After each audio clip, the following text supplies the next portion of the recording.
Assalamualaikum warahmatullahi wabarakatuh. Halo semuanya, perkenalkan kami dari kelompok 4. Pada video kali ini kami akan menjelaskan tentang materi bab 2 tentang jaringan kabel dan nirkabel. Yuk simak penjelasan video dari kelompok 4. Hai, nama saya Bella. Saya akan menjelaskan pengertian jaringan kabel. Halo, perkenalkan aku Bimo Nur Cahyo, biasa dipanggil Bimo. Pada video ini aku akan menjelaskan tentang jenis-jenis jaringan kabel. Hai, saya Aura. Saya akan menjelaskan tentang jaringan nirkabel. Hai, aku Jolin Andriasa Putri, biasa dipanggil Jolin. Di sini saya akan menjelaskan tentang jenis jaringan nirkabel. Teman-teman, kalian tahu nggak sih kalau jaringan kabel dan nirkabel masing-masing memiliki kelebihan dan kekurangannya loh. Jika kalian ingin membuat sebuah jaringan komputer, sebaiknya kalian menyesuaikan kebutuhan. Jika memungkinkan, sebaiknya menggunakan jaringan kabel. Perangkat seperti smartphone dan beberapa laptop tidak memiliki kemampuan untuk terhubung ke jaringan menggunakan kabel. Jika ini masalahnya, maka koneksi nirkabel menjadi salah satu solusi yang mungkin dapat dipakai. Manfaat memiliki jaringan kabel jauh lebih besar daripada memiliki jaringan nirkabel. Selain itu, dimungkinkan untuk memiliki jaringan campuran yang menyatukan perangkat kabel dan nirkabel untuk memaksimalkan produktivitas dan kinerja bisnis sepenuhnya. Oh iya, kalian tahu nggak sih apa itu jaringan kabel? Jadi, jaringan kabel atau Binary Network merupakan suatu media transmisi data yang digunakan dalam jaringan ini berupa kabel. Kabel tersebut digunakan untuk menghubungkan satu komputer dengan komputer lainnya untuk dapat saling bertukar informasi atau data yang terhubung dalam suatu internet. Suatu media transmisi yang digunakan dalam Binary Network ini berupa kabel UDP. Kabel jaringan memiliki beberapa jenis yang sering ditemui. Jenis-jenis kabel jaringan antara lain sebagai berikut. Halo semuanya, hai Bu Linda. Sebelumnya saya meminta maaf karena saya telah melanggar aturan karena membuatnya tidak di sekolahan dan tidak mengenakan seragam sekolah. Dikarenakan saya sedang sakit, ini tadi hasil labnya, dan saya positif tipes. Sebelumnya saya minta maaf ya Bu. Bu, jangan praktek dulu Bu sampai saya ada ya Bu. Makasih. Oke, lanjut materi. Yang pertama adalah kabel koaksial. Kabel koaksial memiliki konduktor tembaga tunggal pada pusatnya. Lapisan plastik menyediakan insulasi antara konduktor pusat dan jalinan metal di sekelilingnya. Jalinan metal memblokir berbagai interferensi elektromagnetik dari luar. Kabel jenis ini juga bisa digunakan untuk antena televisi. Kabel koaksial terdiri atas dua jenis, yaitu sebagai berikut. Yang pertama, thin koaksial. Maksimum panjang kabel per segmen itu 1640 watt atau sekitar 500 meter. Setiap ujung harus diterminasi dengan terminator 50 ohm. Yang kedua adalah thin koaksial. Panjang maksimal kabel itu 1000 watt atau hanya sekitar 185 meter per segmen. Setiap ujung kabel diberi terminator 50 ohm. Jenis kabel yang kedua adalah twisted pair. Kabel twisted pair merupakan kabel yang saling melilit dengan warna yang berbeda. Kabel twisted pair terdiri atas dua jenis, yaitu shielded twisted pair atau STP dan unshielded twisted pair. Pada kedua jenis kabel twisted pair tersebut, tidak ada perbedaan yang spesifik. Perbedaan kedua kabel ini adalah shield dan unshield. Yang pertama, kabel unshielded twisted pair atau kabel UTP. Kabel UTP terdiri dari 8 buah kabel halus yang saling melilit menjadi 4 pasang. Keempat pasang kabel tersebut yaitu sebagai berikut. Yang pertama, pasangan kabel warna hijau dengan putih lace hijau. Yang kedua, pasangan kabel warna orange dengan putih lace orange. Yang ketiga, pasangan kabel warna biru dengan putih lace biru. Yang keempat, pasangan kabel warna coklat dengan putih lace coklat. Berikutnya, kabel UTP terdiri atas 6 kategori. Di antaranya sebagai A. Cat 1 digunakan untuk perangkat komunikasi seperti kabel telepon. B. Cat 2 mentransfer data mencapai 4 Mbps. C. Cat 3 biasanya digunakan untuk topologi token ring dan kecepatan transfer data mencapai 10 Mbps. Yang keempat, Cat 4. Yang D, Cat 4 mentransfer kecepatan transfer data mencapai 16 Mbps. E, Cat 5 kecepatan transfer data mencapai 100 Mbps. F, Cat 5e kecepatan transfer data mencapai 100 Mbps sampai 1 GB. G. Cat 6 kecepatan transfer data hingga 2,5 GB Ethernet dalam jarak 100 meter atau 10 GB dalam jarak 25 meter.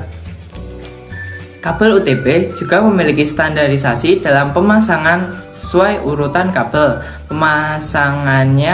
Urutan kabel pada umumnya mengikuti aturan standar internasional yaitu EIA atau TIA 568A dan 568B. Untuk standar EIA atau TIA 568A urutannya sebagai berikut.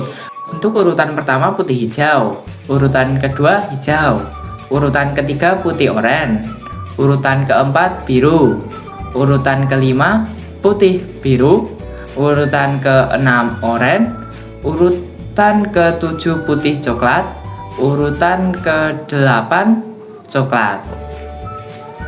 Nah, iya. Adapun standar EIA atau TIA 568B, urutan kabelnya yaitu sebagai berikut. Yang pertama, urutan 1 putih oranye. Yang urutan kedua oranye. Urutan ketiga putih hijau. Urutan keempat biru. Urutan kelima putih biru. Urutan ke-6 hijau. Urutan ke-7 putih coklat. Urutan ke-8 coklat. Nah, jadi itu untuk urutannya. Tipe pemasangan kabel UTP ada dua jenis pemasangan kabel UTP pada konektor FJ45. Ada tipe cross, ada tipe straight dan tipe cross. Yang pertama, tipe straight. Tipe straight artinya ujung kabel yang satu dengan ujung kabel yang lainnya memiliki urutan yang sama sesuai standar EIA atau TIA 568B.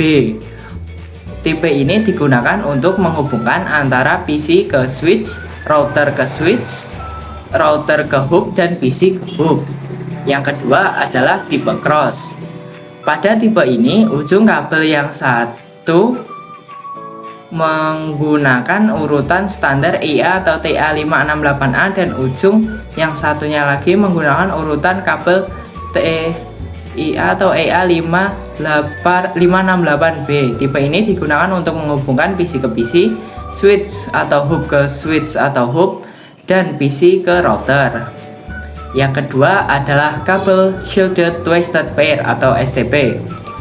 Kabel Shielded Twisted Pair atau kabel STP seperti kabel UTP, tetapi kawatnya lebih besar dan diselubangi dengan lapisan pelindung isolasi untuk mencegah gangguan interferensi. Jenis kabel STP paling umum digunakan pada jaringan LAN, dan dua jenis kabel Twisted Pair tersebut tidak ada perbedaan yang spesifik kecuali shielded dan unshielded. Semua warna kabel, kategori, standarisasi kabel, dan tipe pemasangannya sama semua. Lanjut yang ketiga. Jenis kabel yang ketiga adalah fiber optik. Kabel fiber optik terbuat dari serat kaca atau plastik yang sangat tipis. Karena terbuat dari serat kaca, sinyal yang dikirim fiber optik ini berupa cahaya dari sumber ke tujuan. Hal itulah yang membuat kabel fiber optik mampu mentransmisikan data lebih cepat dibandingkan jenis kabel yang lain. Kecepatannya mencapai 100 giga per detik dengan jarak hingga ribuan kilometer. Inilah sebabnya banyak ISP dan penyedia layanan internet kabel menggunakan fiber optik untuk memberikan jaringan internet yang lebih cepat. Meskipun demikian, kabel fiber optik juga memiliki beberapa kekurangan, seperti harganya yang cukup mahal dibandingkan dengan jenis kabel lainnya. Selain itu, proses instalasinya cukup rumit dan membutuhkan investasi yang besar saat pemasangan. Bagian-bagian kabel fiber optik antara lain sebagai berikut. Yang pertama adalah bagian kabel pelindung kabel jaket, yaitu bagian kulit pembungkus terluar untuk melindungi kabel. Yang kedua, pelindung fiber, straightening fibers, untuk menjaga kabel dari benturan keras. Yang ketiga adalah lapisan coating untuk menjaga dari tekukan. Yang keempat adalah lapisan tipis, cladding, yaitu sebagai pembatas yang membuat gelombang cahaya sehingga data dapat ditransmisikan. Yang kelima atau yang terakhir yaitu fisik medium utama atau core. Ini sebagai medium transmisi data. Sekian, terima kasih. Lanjut ke jaringan nirkabel. Jaringan nirkabel atau wireless merupakan suatu media transmisi data jaringan yang tidak menggunakan kabel. Karena jaringan ini tanpa kabel, tetapi dalam jaringan ini diperlukan gelombang elektromagnetik sebagai media transmisi datanya, berbeda dengan jaringan berkabel, wired network.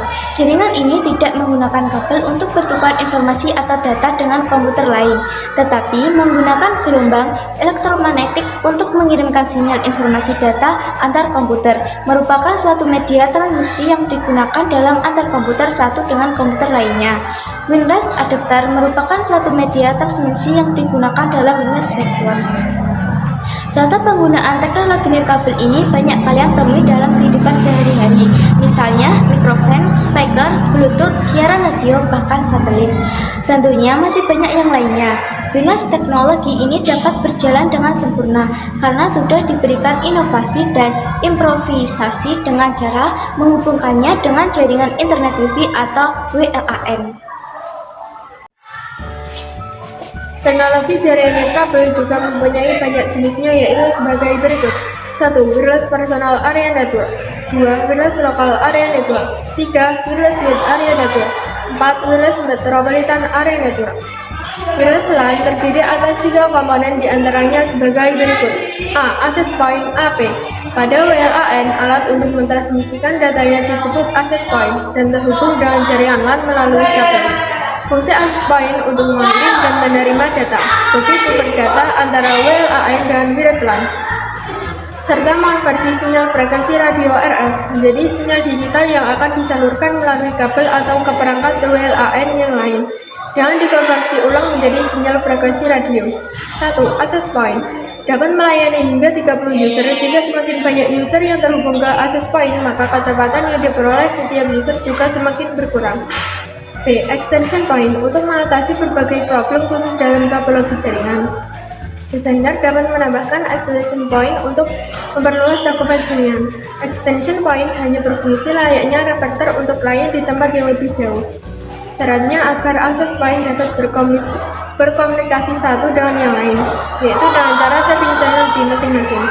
Maka access point harus sama. Selain itu, SSID (Service Set Identifier) yang digunakan juga harus sama. Dalam praktiknya di lapangan, biasanya untuk aplikasi extension point, hendaknya dilakukan dengan merek access point yang sama. C. Antena. Antena merupakan alat untuk mentransmisikan sinyal radio yang merambat ke sebuah konduktor menjadi gelombang elektromagnetik di udara. Antena memiliki sifat resonansi, sehingga antena akan beroperasi pada daerah tertentu. Perbedaan red LAN dan wireless LAN. Jadi perbedaan red LAN dan wireless LAN adalah: 1. Pada detailnya, red LAN menggunakan kabel, sedangkan wireless LAN menggunakan gelombang radio. 2. Pada detailnya, red LAN menggunakan NIC, sedangkan wireless LAN menggunakan WNIC. 3. Pada detailnya, red LAN menggunakan cross kabel, sedangkan wireless LAN menggunakan ADHUC mode. 4. Pada detailnya, red LAN menggunakan thread kabel plus switch atau hook, sedangkan wireless LAN menggunakan ADHUC mode. Dan yang terakhir, detailnya wireless LAN menggunakan kabel, sedangkan wireless LAN tidak ada. Jaringan nirkabel terdiri dari dua jenis, yaitu jaringan nirkabel indoor dan jaringan nirkabel outdoor. 1. Jaringan nirkabel indoor digunakan untuk menghubungkan perangkat yang ada di dalam. Ini memiliki standar 802.11 dan 802.11 di indoor, antara lain yaitu: 1. Radio 802.11b hanya memiliki 11 kali. 2. Pemasangannya harus mengikuti standar line of slate. 3. Pemanfaatan daya kecil harus benar-benar diperhatikan. 2. Jaringan nirkabel outdoor. Jaringan nirkabel outdoor digunakan untuk menghubungkan perangkat yang ada di luar ruangan. Ini mengikuti standar 802.16. Standar wireless LAN 802.16. Antara lain 1. Harga perangkat yang sangat mahal. 2. Bekerja di atas frekuensi 5 GHz. 3. Biasanya digunakan oleh operator telekomunikasi. Sekian penjelasan materi mengenai jenis-jenis kabel jaringan dari kelompok kami. Kami harap video ini dapat membantu teman-teman semua dalam memahami materi dengan lebih baik. Mohon maaf apabila masih terdapat kekurangan dalam penyampaian kami. Terima kasih atas